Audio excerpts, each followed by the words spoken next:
રાજ્યના નાગરિકોને જીવન જરૂરિયાતની દવાઓ શુદ્ધ અને ગુણવત્તાયુક્ત મળી રહે તે માટે રાજ્ય સરકાર સતત કટિબદ્ધ છે।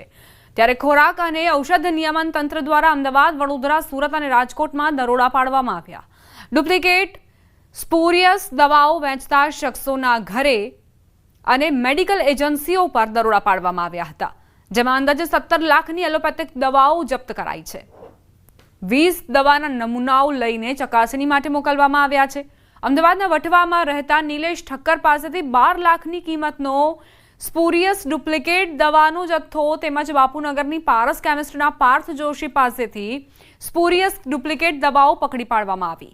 વડોદરા ખાતે ઓલ કેર મેડિસિન્સના માલિક કિરણ ઠક્કરની દુકાનમાંથી 115 સ્ટ્રીપ દવાઓ, સુરત ખાતે શિવાય મેડિકો કતારગામના માલિક પ્રજાપતિ ગૌરવને ત્યાંથી 136 ડુપ્લિકેટ દવાઓની સ્ટ્રીપ અને રાજકોટ ખાતે નિર્મલ મેડિકલ એજન્સીના માલિક જિગ્નેશ વઘાસિયાને ત્યાંથી 32 ડુપ્લિકેટ દવાઓની સ્ટ્રીપ પકડવામાં આવી। આ દવાઓમાં પ્રાથમિક દ્રષ્ટિએ ચોકનો પાવડર હોવાનું તેમજ વગર બિલે 50% ભાવમાં અન્ય રાજ્યમાંથી રોકડેથી ખરીદ કરી માર્કેટમાં વેચતા હોવાનું સામે આવ્યું, જેની વધુ તપાસ ચાલી રહી છે। ફૂડ એન્ડ ડ્રગની ફ્લાઇંગ સ્ક્વોડ અને આઈબી ટીમ દ્વારા અમદાવાદ, વડોદરા, રાજકોટ અને સુરત ખાતે દરોડા પાડીને લગભગ 17 લાખ જેટલી કિંમતની બનાવટી સ્પુરિયસ નકલી દવાઓ પકડી પડેલ છે તથા અલગ અલગ જગ્યાએ દરોડા દરમિયાન 20 જેટલા દવાના નમૂના લઈને લેબોરેટરી પૃથ્થકરણ માટે મોકલવામાં આવેલા છે। અન્ય અમદાવાદ, રાજકોટ, વડોદરા, સુરતમાં દવાના વેપારીઓને દવા વગર બિલે 50% ભાવથી વેચતા હતા, જેમાં અમદાવાદમાં પારસ કેમિસ્ટ જે વટવાના છે, ઓલ કેર મેડિસિન વડોદરાના તથા શિવાય મેડિકો સુરત। મહેસાણા કસ્બામાં મારામારીનો વિડીયો વાયરલ થયો છે। પાર્લર મારું છે કે તું કેમ અહીં બેઠી છે કહીને બોલાચાલી કરી, ગાડીમાંથી ધોકો અને તલવાર કાઢી હુમલો કરાયો। ફરિયાદીને તલવાર વાગી, ફરીને જાનથી મારવાની ધમકીઓ આપવામાં આવી। સમગ્ર મામલે તોફિક ખાન ઉર્ફે મોયડી નૂર મહેમદ ખાન પઠાણ હાલ વિરુદ્ધ ફરિયાદ નોંધાઈ છે। મહેસાણા એ ડિવિઝન પોલીસ મથકે આ ફરિયાદ દાખલ કરાઈ છે। સંવાદદાતા કેતન જોડાઈ ગયા છે વધુ જાણકારી સાથે। કેતન, શું આખો મામલો? ચોક્કસથી જણાવ્યું કે મહેસાણાના કસ્બામાં મારામારીનો એક વિડીયો વાયરલ થયો છે કે હાલમાં જે પ્રાથમિક માહિતી મળી રહી છે કે જેમાં પાર્લર મારું છે તેમ કહી અહીં કેમ બેઠી છે તેમ કહી અને જે બોલાચાલી હોય છે તેની શરૂઆત થઈ હતી। ત્યારબાદ ગાડીમાંથી ધોકો અને તલવાર કાઢી અને હુમલો કરવાની જે ઘટના હોય છે તે મામલે હાલમાં મહેસાણા શહેર એ ડિવિઝન પોલીસ મથકે ફરિયાદ નોંધવામાં આવી છે। આ મામલે હાલમાં જે ફરિયાદી હોય છે તેને તલવાર વાગી છે, ફરિયાદીને જાનથી મારી નાખવાની ધમકીઓ આપવામાં આવી હોવાની ફરિયાદ હાલમાં મહેસાણા એ ડિવિઝન પોલીસ મથકે નોંધવામાં આવી છે। પોલીસે હાલમાં આ મામલે ફરિયાદ નોંધી વધુ જે તપાસ હોય છે તે હાથ ધરી છે। જી આભાર કેતન, જાણકારી આપવા માટે। અમદાવાદના અંબાવાડી વિસ્તારમાં વિચિત્ર કિસ્સો સામે આવ્યો। જાહેર રસ્તા પર ઊભી રહેલી 20 થી વધુ કારને નુકસાન કરાયું। 4 વ્હીલર કારના ટાયર પર તીક્ષ્ણ હથિયાર મારીને નુકસાન પહોંચાડાયું। અંબાવાડી વિસ્તારની વૈભવ ટાવર પાસેની આ ઘટના છે। જાહેર રસ્તા પર પાર્ક કરાઈ હતી 4 વ્હીલર। ગત મોડી રાત્રે અજાણ્યો ઈસમ આવે છે અને તેના દ્વારા નુકસાન કરાયું। વૈભવ ટાવરના રહીશોએ પોલીસને આ અંગે ફરિયાદ કરી છે। એટલે સવારે જ્યારે વોચમેન આવીને કીધું ત્યારે અમને ખબર પડી કે અમારી બધી ગાડીઓને નુકસાન થયું છે।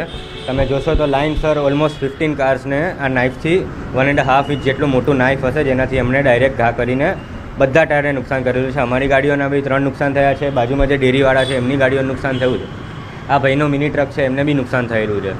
આપને કેતા ખબર પડી ને ખાસ કરીને હવે આપ શું કરવામાં છો? પોલીસને આપણે જાણ કરી છે આપે? હા, એટલે અમે સવારે આવી ત્યારે અમને વોચમેન દ્વારા ખબર પડી। એના પછી અમે બીજા જેટલા બી સ્થાનિકવાસીઓ અમે ઓળખતા હોય એમને પૂછવાનું ટ્રાય કર્યું કે કોઈને ખબર છે કે કઈ રીતે થયું છે। એના પછી અમે પોલીસ બોલાવી છે। તમારા કાકા પોલીસ સ્ટેશને ગયા છે કમ્પ્લેન કરવા। સમાચાર રાજકોટથી। રફતારના રાક્ષસ બેફામ બન્યા છે। રાજકોટમાં બીઆરટીએસ રૂટ પર પૂરપાટ ઝડપે થાર કાર ચલાવતા નવેરાઓ જાગૃત નાગરિકે વિડીયો સોશિયલ મીડિયામાં વાયરલ કર્યો। યુવાનો રીલ્સ બનાવવા બીઆરટીએસ રૂટ પર કાર ચલાવી રહ્યા હતા। અવારનવાર આવા કિસ્સા બનતા રહે છે। બીઆરટીએસ રૂટ પર કાર ચલાવવા પર પ્રતિબંધ છે। વાયરલ વિડીયોના આધારે રાજકોટ શહેર પોલીસે તપાસ શરૂ કરી। મંગળવારના રોજ રાજકોટ શહેરમાં 2 કાર ચાલકો દ્વારા જુદી જુદી જગ્યાએ અકસ્માત સર્જ્યા હોવાની ઘટનાઓ પણ સામે આવી। સમાચાર રાજકોટથી નશામાં ધૂત કાર ચાલકે અકસ્માત સર્જ્યો. બિગ બજાર પાસે અકસ્માતની ઘટના બની. કાર ચાલકે મહિલા તબીબની એક્ટિવાને અડફેટે લીધી. મહિલા તબીબ 8 વર્ષની પુત્રી સાથે ઘરે જઈ રહ્યા હતા. તે સમયે કાર ચાલકે નશાની હાલતમાં બંનેને એક્ટિવા સાથે અડફેટે લીધા હતા. રોષે ભરાયેલા સ્થાનિકોએ બેફામ કાર હંકારનારા કાર ચાલકની કાર પર પથ્થરમારો કર્યો હતો. મહિલા તબીબે પોલીસ ફરિયાદ કરતા પોલીસ કાર્યવાહી હાથ ધરાઈ. કાર ચાલકની પોલીસે અટકાયત કરી. મારી વાઈફ એમની મોડી ચોકડી પાસે હોસ્પિટલ ક્લિનિક આવે છે. એ રોજ ક્લિનિકના પેશન્ટ જોઈને અત્યારે ઘરે જતા હતા ત્યારે મારી ઓફિસ પણ એટલી લાઇટ્સમાં છે એટલે મને ફોન આવ્યો કોઈના ફોનમાંથી કે તમારી વાઈફ અને ડોટરનું એક્સિડન્ટ થયું. એટલે આ કાર ચાલક દારૂ પીધેલો હતો. અત્યારે અહીંયા બધા જે જોવે છે એ લોકોનું એવું કહેવાનું થાય છે કે દારૂ પીધેલો હતો. વલસાડના પારડી નજીક નેશનલ હાઈવે પર જોખમી સ્ટન્ટ કરનારાઓની શાન ઠેકાણે આવી. ભરૂચથી દમણ જતી કારમાં સવાર યુવકોએ ઓવર સ્પીડમાં ગાડી ચલાવી કારના સનરૂફમાંથી બહાર આવી રૂફટોપ પર બેસી હીરોગીરી કરી, જેનો વિડીયો વાયરલ થતા પોલીસ હરકતમાં આવી અને પારડી પોલીસે 4 યુવકોની ધરપકડ કરી. મેહુલ, ગૌરવ અને પાર્થિવ તેમજ હિતેશની ધરપકડ કરાઈ છે. ટ્રાફિક કાયદાનો ભંગ અને જાહેર સુરક્ષા જોખમમાં મૂકવાનો ગુનો નોંધીને કાર્યવાહી કરાઈ છે. તો કઈ રીતે આ જે યુવાનો છે તેમણે સનરૂફમાંથી બહાર આવીને રૂફટોપ પર બેસીને હીરોગીરી કરી. જાગૃત નાગરિકે તેમનો વિડીયો બનાવીને વાયરલ થતાં જ પોલીસ હરકતમાં આવી અને આ યુવાનોને પાઠ ભણાવ્યો. 4 જેટલા લોકોની ધરપકડ કરવામાં આવી છે.